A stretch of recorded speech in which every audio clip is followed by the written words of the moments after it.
Immaginate un lupo così grande da poter inghiottire il sole. Le sue fauci si aprono come due orizzonti e il suo respiro è vento e tempesta. Quando cammina, la terra trema. Quando ulula, persino le stelle tacciono. Questo lupo ha un nome, Fenrir, e il suo nome non è solo paura, è profezia. Nei secoli i poeti lo hanno chiamato il divoratore del mondo, ma Fenrir non è soltanto una bestia mitica, non è solo un simbolo di distruzione, è il figlio del caos, la promessa che il destino non si può cambiare, che ogni ordine, anche quello divino, porta dentro di sé il seme della fine. La sua nascita fu un sussurro tra le nevi del nord, un respiro che veniva da un'oscurità più antica degli dei stessi. Nacque non per scelta, ma per necessità, perché ogni mondo, per esistere, ha bisogno anche di ciò che lo può distruggere. E così quando Loki, il dio dell'inganno, e Angorbola, la gigantessa del dolore, si unirono nel caos, dal loro amore contorto, nacquero tre esseri che non appartenevano né al mondo degli dei né a quello degli uomini. Hel, la regina dei morti, Jormungandr, il serpente che abbraccia il mondo, e Fenrir, il lupo che un giorno avrebbe inghiottito il sole e ucciso il padre di tutti, Odino. Quando gli dei seppero di questa nascita, il gelo attraversò Asgard. Odino consultò le rune e le rune parlarono chiaro. Il destino era scritto e Ragnarok, la fine di tutte le cose, sarebbe venuto da quei tre figli. Eppure, Odino, nel suo infinito orgoglio, credette di poterlo fermare. Pensò, se controllo il destino non dovrò subirlo, e così prese i tre figli di Loki e li separò, tentando di spezzare la profezia. El venne mandata nel regno dei morti, Jormungandr gettato nell'oceano, dove avrebbe dormito fino al giorno della fine, e Fenrir venne portato tra gli dei stessi, là, dove la paura sarebbe cresciuta insieme a lui. Da sempre l'uomo cerca di dare un volto all'ignoto, nelle leggende, nei miti, nei sussurri del fuoco e del vento. Ha raccontato se stesso. Questo è Chi del mito, il viaggio tra le ombre degli dei, i mostri che abitano le nostre paure e le storie che ci hanno reso ciò che siamo.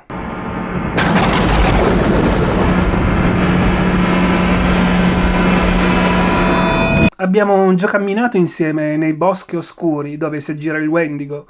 Abbiamo guardato i fulmini di Zeus squarciare il cielo del potere. Ma oggi il vento cambia direzione. Perché la storia che stiamo per raccontare non parla di trionfi né di gloria, parla di paura.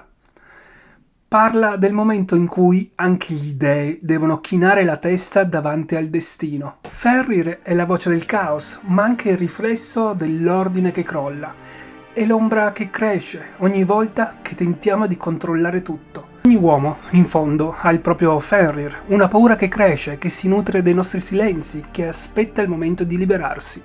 Ascolta allora questa storia, non come un mito lontano, ma come una verità antica che continua a respirare dentro di noi. Il viaggio comincia ora, nel gelo di Asgard. Se ami viaggiare tra i miti e leggende, ricorda di iscriverti al canale e attivare la campanella, così non perderai i prossimi capitoli di Echi del mito. Mettiti comodo e lasciati guidare dal mistero. Capitolo 1. Le origini del lupo del destino. Chiudete gli occhi, immaginate le distese di Niflheim, dove il gelo non è solo freddo, è memoria, è antenato, è giudizio.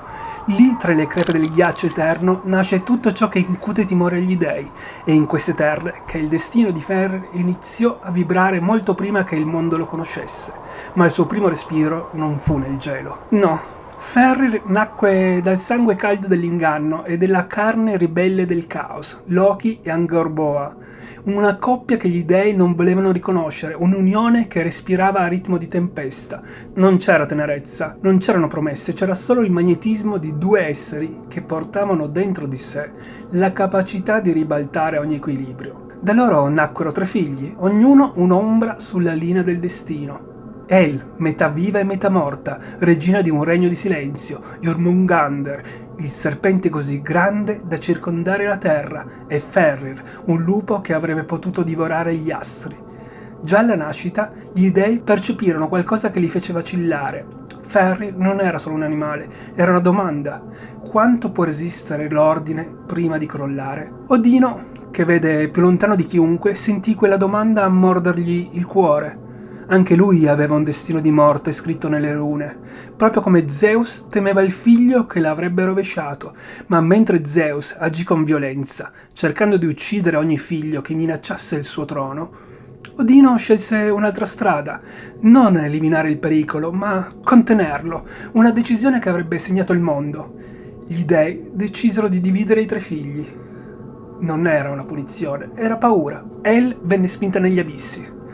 Jormungandr fu scagliato nelle acque sempre più lontane, ma Fenrir fu portato ad Asgard, una scelta che può sembrare follia se non fosse per un dettaglio. Gli dei volevano tenerlo d'occhio.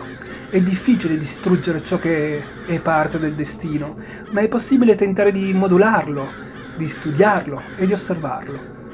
Quando Fenrir arrivò ad Asgard era poco più che un cucciolo, ma non era un cucciolo normale. Cresceva ogni giorno come se il tempo stesse accelerando per prepararlo al suo ruolo.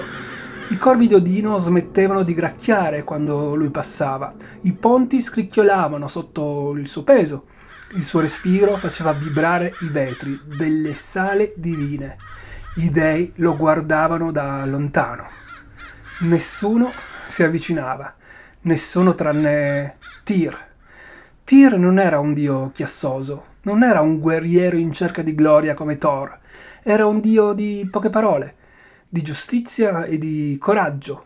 Fu lui a nutrire Fenrir, a sfiorargli il muso senza tremare. In quelle prime lune nacque un legame strano, quasi impossibile, un dio del diritto e una creatura del destino. È curioso se ci pensate, a volte chi non dovrebbe essere vicino a noi finisce per essere l'unico che ci vede davvero. Fenrir cresceva così tanto che nessuna stella, nessuna gabbia, nessun recinto poteva contenerlo, eppure non attaccò mai gli dei, non ringhiò, non ruggì, non sfidò nessuno, era solo diverso, imponente, incomprensibile, e ciò che non si comprende mette paura. Gli anni passarono veloci e il cucciolo diventò una montagna, con le zanne. Gli dei iniziavano a evitare perfino di incrociare il suo sguardo. Odino osservava, silenzioso. Immobile come una statua, nel fondo del suo unico occhio, Fenrir vedeva un futuro che nessuno osava dire ad alta voce. E qui nasce il parallelismo con Zeus. Entrambi gli dei più potenti temevano una profezia. Entrambi avevano davanti un figlio destinato a distruggerli. Ma se Zeus rispose con brutalità, Odino scelse la strada più pericolosa, la convivenza. È come se avesse voluto dimostrare che persino il destino poteva essere addomesticato. Un errore marchiato nel ferro e nella neve. Ma per approfondire ulteriormente vi lascio il link qui sopra e in descrizione per il video dedicato a Zeus. E mentre Fenrir cresceva tra gli dei, senza essere accettato, mentre il suo futuro mordeva la mente di Odino, la sua leggenda cominciava. Non come un mostro, non ancora. Che cosa accade quando gli dei decidono che un essere deve incarnare un destino, invece di lasciarlo essere ciò che è? Ma per questo arriveremo dopo. Per ora il lupo cresce e il mondo intero trattiene il respiro. Capitolo 2. Il lupo è il dio del coraggio. Fenrir ormai aveva le dimensioni di un gigante. Ogni suo passo era un tuono, ogni suo respiro un vento gelido che faceva fremere le foglie del grande albero Yggdrasil. Ma nonostante la sua forza crescente, Fenrir continuava a fidarsi solo di un dio, Tyr. L'amicizia tra loro era qualcosa che gli altri dei non riuscivano a comprendere. Come poteva Tyr, un dio della giustizia, avvicinarsi a un essere nato da Loki, il più grande ingannatore di tutti i mondi? Ma Tyr vedeva oltre la profezia, vedeva un essere che non aveva chiesto di nascere, un essere che non aveva mai fatto del male e che, come molti di noi, soffriva il peso delle aspettative imposte dagli altri. Una volta Fenrir chiese a Tyr: perché gli altri mi guardano come se fossi già colpevole? Tyr gli rispose con una tristezza che pochi ricordano, perché temono ciò che potresti diventare, non ciò che sei. Questo dialogo, uno dei più belli della mitologia, spalanca una porta verso un tema che affronteremo a fondo nel video di Anubi, il giudizio. Chi decide chi è mostro e chi no? Chi sceglie dove finisce la bestia e dove comincia la divinità? A differenza degli altri dei, Tyr non trattava Fenrir come una minaccia. Lo sfamava, lo accarezzava, perfino sulla testa. Un gesto minuscolo per un dio, ma enorme per un cucciolo che cresceva in solitudine.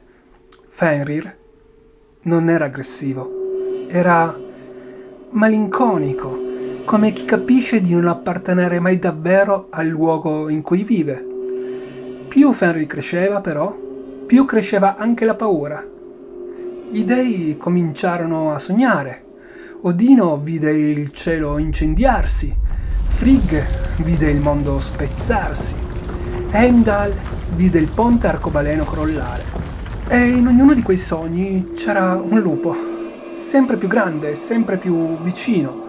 Il consiglio degli dei fu convocato. Thor, come sempre, propose la soluzione più semplice: uccidiamolo. Freyr scosse la testa. Non possiamo, la profezia si avvererà comunque.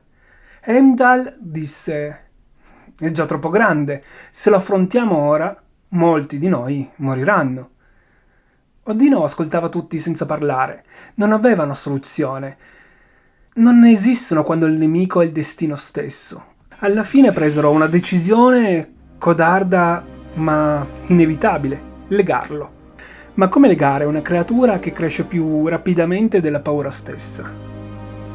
Decisero di costruire una catena divina. E fu così che iniziò il capitolo più ambiguo della storia di Asgard: la costruzione dell'inganno. E qui c'è un dettaglio fondamentale: Fenrir non nasce come un mostro, è la paura degli dei a trasformarlo in quello che diventerà. È lo stesso meccanismo che abbiamo visto nel video sul Wendigo. Lì l'uomo si trasforma in bestia quando la società lo isola e lo condanna. Se te lo sei perso, ti consiglio di recuperarlo. Capirai perché mostro è spesso solo un'etichetta messa da chi ha paura. Capitolo 3. Le catene dell'inganno. Gli dei sapevano che nessuna catena mortale poteva contenere Fenrir. Così forgiarono l'Aidinger, una catena pesante come il desiderio e dura come il rancore. La portarono a Fenrir con un sorriso finto, come si porta un regalo a un animale che si teme, ma non si vuole mostrare paura. Fenrir, dissero, giochiamo, vediamo se sei davvero così forte. Il lupo, che non era stupido, capiva che c'era qualcosa di strano, ma si fidava ancora. Si lasciò legare, tese i muscoli, e la catena esplose come vetro sotto un martello. Gli dei risero nervosamente. Va bene, pensò Odino. Così costruirono Dromi, ancora più grande, ancora più resistente. Il risultato? La stessa, identica fine. Fenrir si liberò con la facilità di chi spezza una ragnatela. I volti degli dei cambiarono espressione. La paura diventò panico. Fu allora che Odino comprese: la forza non avrebbe mai vinto contro Fenrir. E così, mentre gli dei si arrovellavano, una soluzione arrivò da chi vive nell'inganno e nella magia. I nani, artigiani del destino, ma soprattutto maestri nel creare l'impossibile. I nani non costruirono una catena, costruirono un paradosso, Gleipnir, un nastro sottile e morbido come seta, ma più forte del tempo. Era fatto di ciò che non può esistere: il rumore dei passi del gatto, la barba delle donne, le radici delle montagne, la saliva degli uccelli, il respiro dei pesci e il sogno degli orsi. Fenrir non si fidava e lo disse anche chiaramente: nessuna catena che sembra debole è davvero onesta. Fu allora che aggiunse la condizione che avrebbe cambiato la storia. Disse: accetto di farmi legare solo se qualcuno di voi mette la mano nella mia bocca. Così so che non mi state tradendo. Ci fu silenzio. Odino si voltò. Thor indietreggiò. Loki, il padre, abbassò lo sguardo. Solo uno di loro si mosse. Tyr. E questo perché la fiducia, a volte, va dimostrata con la carne. Tyr mise la mano tra le fauci del lupo. Gli dei legarono Gleipnir. Il nastro si tese. Fenrir provò a spezzarlo. Invano. A questo punto capì di essere stato tradito e chiuse la bocca. Il rumore delle ossa di Tyr, che si frantumano, ancora oggi riecheggia nella mitologia. Gli dei lasciarono il lupo legato. Tyr lasciò la sua mano nella neve. Fenrir lasciò l'ultimo brandello di fiducia che aveva verso Asgard. Se vuoi scoprire il dietro le quinte, le curiosità e le anticipazioni dei prossimi episodi, seguimi anche sugli altri social. Vi lascio il link nella descrizione. Lì condivido i miti che non entrano nei video ed altri formati sulla mitologia. Capitolo 4. Il lupo incatenato.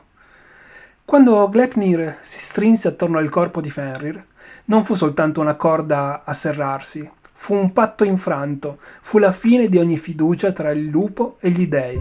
Lo sguardo di Fenrir, mentre gli dei indietreggiavano, era un miscuglio di dolore e di rabbia, ma soprattutto di incomprensione. Non era il dolore fisico a bruciarlo, non la presa del laccio magico, era il tradimento. Perché chiese? Fu questa l'unica domanda che Tyr vide brillare negli occhi del lupo. Una domanda che nessun dio ebbe il coraggio di affrontare. Gli dei decisero allora di portare Fenrir lontano, molto lontano, così da non sentirne gli ululati, così da dimenticare ciò che avevano fatto. Lo trascinarono fino ai confini di Asgard, oltre le sali dorate, oltre i giardini e le torri, oltre le terre illuminate. Lo portarono in un luogo dove perfino i venti esitavano a soffiare. Una pianura di pietra e ghiaccio che nessuna creatura viva frequentava. Lo legarono a una roccia immensa, gelida come il silenzio. Gleipnir si strinse ancora e poi il gesto più crudele. Gli conficcarono una spada nella bocca, tra le fauci, per impedirgli di chiuderla. Una lama puntata verso il cielo come una denuncia muta contro gli dei. Il sangue colò lentamente, goccia dopo goccia. Da quel sangue nacque un fiume, il Van, il fiume della speranza perduta. Fenrir non morì. Fenrir non cedette. Fenrir ululò. Il suo ululato non era rabbia, non era vendetta, era il dolore di chi scopre di essere stato giudicato per ciò che potrebbe diventare, non per ciò che è. Era il canto lamentoso di un'anima che capisce di non avere un posto nel mondo degli dei. E gli dei? Asgard fece finta di non sentirlo. Ogni notte il suono saliva, penetrava nelle mura, faceva tremare le coppe di miele nelle mani di Thor, disturbava i sogni di Freyr. Odino nel suo grande trono lo ascoltava in silenzio, senza dire una parola. Ogni ululato era un promemoria, una verità che tentava di negare. Non hai fermato il destino, l'hai soltanto rimandato. Gli dei nordici hanno condannato Fenrir prima ancora che Fenrir commettesse un singolo atto atroce. Il lupo cresceva, sempre di più, anche se nessuno lo vedeva. Le catene non rallentavano la sua crescita, cresceva nella forza, nella rabbia, nel dolore. Ogni volta che provava a muoversi, Gleipnir tagliava un po' di più nella sua pelle divina, lasciando ferite che nessuno si preoccupava di curare. I secoli passarono, le stagioni cambiarono, ma Fenrir rimase lì, immobile e legato. Il mondo attorno a lui fioriva e moriva, si scaldava e si ghiacciava, ma il lupo rimaneva invariato, un monumento alla paura degli dei. Molti studiosi dei miti nordici vedono in Fenrir non un mostro, ma un simbolo della repressione, ciò che viene imprigionato, ciò che si tenta di soffocare. Cresce nell'ombra, diventa più grande, più pericoloso, esattamente come una verità taciuta o un trauma non affrontato, e ogni notte il suo ululato continuava. Gli dei fingevano di ignorarlo, ma il destino non può essere ignorato per sempre. Asgard viveva in un equilibrio instabile, un equilibrio costruito su una bugia che presto si sarebbe spezzata. Capitolo 5.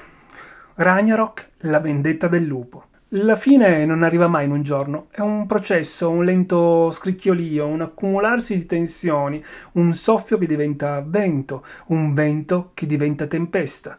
Così arrivò il Ragnarok.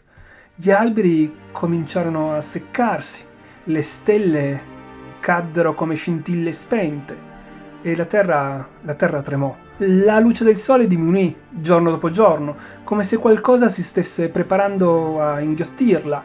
Le catene di Fenrir iniziarono a vibrare. Gelpanir si indebolì. Le rune che la componevano tremavano come corde di un'arpa colpite da un vento divino. Il lupo aprì gli occhi, sentì un richiamo, sentì finalmente la fine. Quando il cielo si squarciò e Surt, il gigante del fuoco, emerse dalle fiamme brandendo la sua spada ardente, il mondo crollò. Fenrir tirò una volta, due, tre e la corda del destino, la corda impossibile da spezzare, cedette. Il suono fu come il rumore di un pianeta che si frantuma. Fenrir finalmente era libero. La spada cadde dalla sua bocca e l'urlo che uscì dalle sue fauci smosse le montagne. I ghiacci si spezzarono, le pietre tremarono, gli alberi si piegarono. Quel suono arrivò fino a Helheim, fino alle profondità del mare, fino ai 9 mondi. Fenrir camminò e ogni suo passo era una frattura nella realtà. Il sole che tremava nel cielo non ebbe scampo. Fenrir balzò, lo afferrò e lo divorò. Il giorno diventò notte e la notte diventò terrore. Tutto ciò che era luce si piegò alla sua ombra. Gli dei corsero al campo di battaglia. Odino cavalcava Sleipnir, il suo destriero a 8 zampe. Non aveva paura, aveva accettato il suo destino.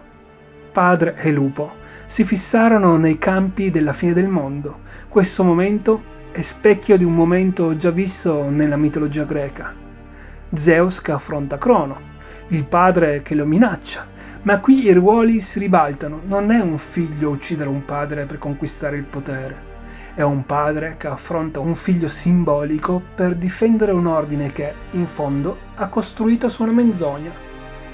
Odino si lanciò, Fenrir lo inghiottì in un solo morso. Silenzio.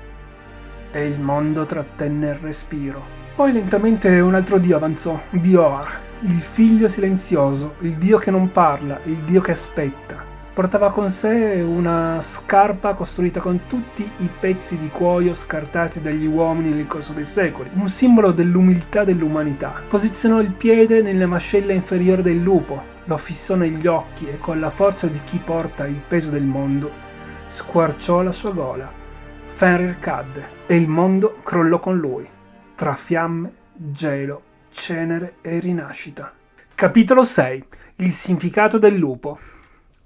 Dopo la morte di Fenrir, il mondo non scomparve, si trasformò. Ed è qui che il mito diventa simbolo, perché Fenrir non rappresenta solo la furia distruttiva, rappresenta l'inevitabilità del cambiamento. Tutto ciò che viene represso, ignorato, incatenato, prima o poi torna. E quando torna, torna con una forza che nessun dio può fermare. Fenrir è la personificazione di quel lato di noi che temiamo, quel lato che cerchiamo di controllare, di nascondere, di reprimere, ma che, quando esplode, porta distruzione e rinascita insieme. Gli antichi popoli nordici lo sapevano bene, il caos non è un nemico, è parte del ciclo. Non esiste ordine senza caos, non esiste inizio senza fine, ed è qui che possiamo introdurre il ponte verso il prossimo episodio, Anubi. Se Fenrir rappresenta la potenza del caos che rompe le catene, Anubi rappresenta l'opposto, l'ordine che accompagna gli spiriti nel passaggio. Dove Fenrir divora, Anubi pesa. Dove Fenrir è inevitabilità, Anubi è equilibrio. Dove Fenrir incarna l'ombra che avanza, Anubi incarna il giudizio che guida. Entrambi parlano di destino, ma da due fronti opposti, e sarà proprio questo incontro tra caos e equilibrio, tra lupo e sciacallo sacro, che aprirà la porta della prossima storia. Capitolo 7. L'eredità del lupo. Il Ragnarok è finito. Le fiamme si placano, il gelo si ritira, il rumore della guerra divina svanisce lentamente nell'eco dei mondi distrutti. Fenrir giace immobile, la gola squarciata, gli occhi ormai vuoti, rivolti verso un cielo che non esiste più. Ma la morte degli dei non è mai davvero la fine. Quelle creature che vivono nei miti, nei rituali, nei simboli, non scompaiono mai del tutto, continuano a vivere nella memoria, nel linguaggio, nelle paure e nei desideri degli uomini. Fenrir è morto, sì, ma la sua eredità ha appena cominciato a respirare. Perché? Cosa rimane di un essere come lui? Rimane il significato. Nel nuovo mondo che emerge dalle ceneri del Ragnarok, i pochi sopravvissuti non ricordano solo la furia del lupo, ricordano il motivo per cui quella furia esplode, un'ingiustizia, un'azione commessa per paura e non per necessità. Fenrir diventa allora il simbolo di ciò che viene incatenato ingiustamente, di ciò che viene temuto senza essere compreso, è l'archetipo del mostro creato, non innato. E questo archetipo sopravvive, attraversa i secoli, rinasce in storie diverse, in epoche diverse. Pensate a quante narrazioni dell'umanità ruotano attorno allo stesso concetto. Chi viene escluso diventa pericoloso, chi viene temuto senza motivo finisce per incarnare il motivo del timore. Chi sceglie di dominare invece di comprendere crea la propria distruzione. Fenrir è l'essenza di tutto questo. Nella cultura nordica il lupo è spesso simbolo di dualità, può essere guida e minaccia, spirito della foresta o predatore implacabile. Fenrir spinge questa dualità oltre ogni limite, diventando l'immagine di ciò che accade quando la paura trasforma l'ordine in tirannia. Eppure, nonostante tutto, il suo nome non è cancellato, sopravvive nelle rune, nei poemi, nelle tradizioni. Quando i primi cristiani arrivarono nel nord, tentano di spegnere le antiche storie, ma alcune restano, si nascondono nei villaggi e nelle saghe, nei canti. Fenrir continua a vivere come simbolo del lato oscuro e necessario della natura. Nei secoli successivi ispira pittori, poeti, scrittori. Ogni volta che una società reprime un'emozione o una verità, Fenrir diventa il volto di ciò che sta per esplodere. Arriviamo al mondo moderno, i videogiochi, i film, i romanzi, le serie televisive. Fenrir è ovunque, ma ciò che sorprende non è la sua presenza, ma il modo in cui viene rappresentato. Non più un semplice villain, non più un mostro da temere e basta.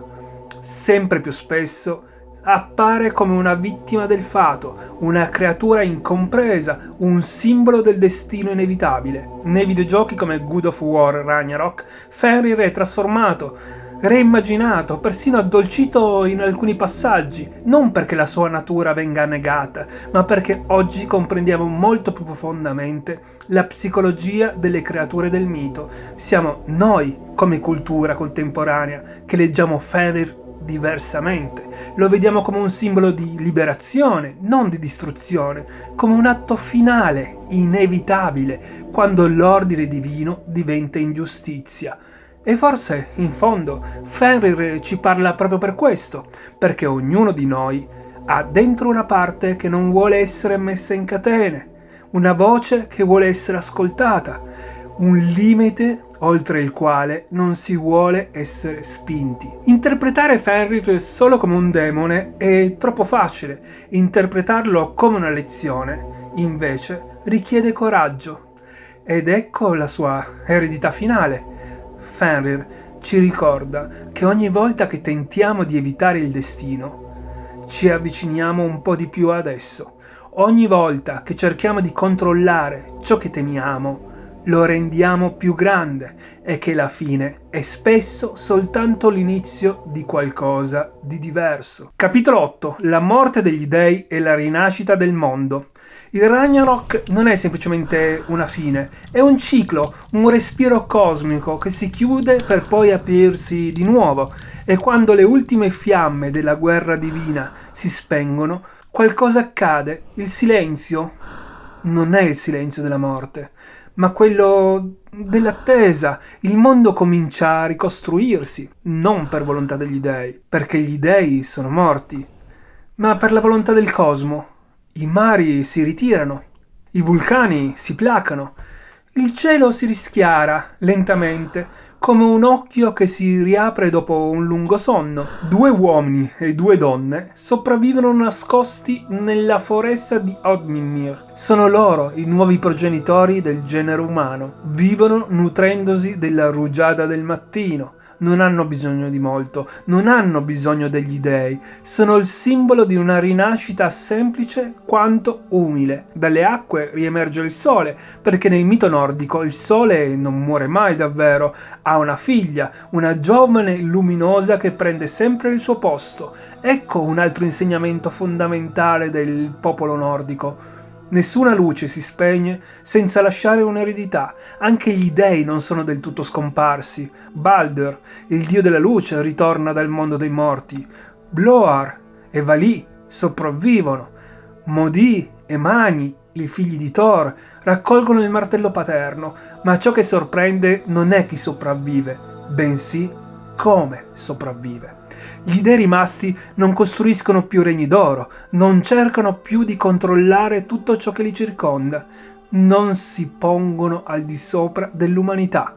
Sono dei nuovi per un mondo nuovo, un mondo che ha imparato dalla caduta, ed è qui che la figura di Fenrir riacquista un ultimo significato. La sua morte non è stata vana. Ha distrutto l'ordine degli dei non per annientarlo, ma per liberarlo dall'arroganza.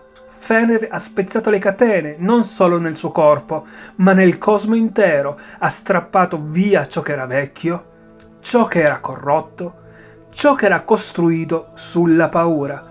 In questo senso, Fenrir è come il fuoco che brucia un campo per renderlo fertile. Distrugge, certo, ma permettendo una rinascita più forte. Ecco perché la sua storia non è solo una tragedia, è una purificazione, una sorta di giudizio cosmico, un equilibrio. Capitolo 9. Conclusione epica. Il lupo, il destino e la strada verso Anubi. La storia di Fenrir non è soltanto una storia nordica, è una storia universale, una storia che parla del rapporto tra potere e paura, tra ordine e caos, tra controllo e libertà. Ed è proprio qui che arriviamo al suo significato più profondo. Fenrir è l'immagine del destino che non puoi cambiare. Per quanto gli dei abbiano previsto la profezia, per quanto abbiano tentato di fermarla, per quanto abbiano ingannato, manipolato, incatenato, ciò che era scritto si è avverato. E così accade spesso nella vita.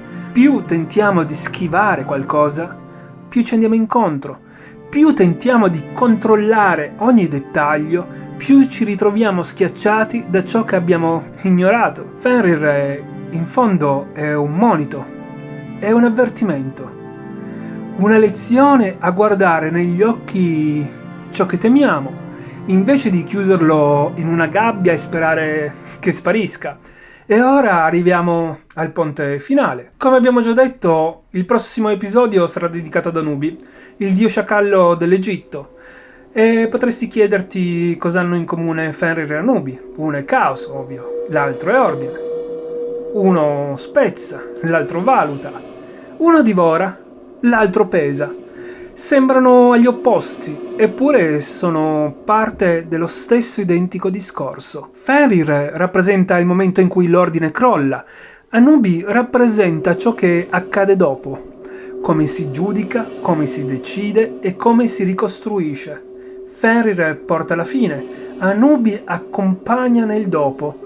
Fenrir è l'oscurità che avanza, Anubi è la torcia che illumina il passaggio.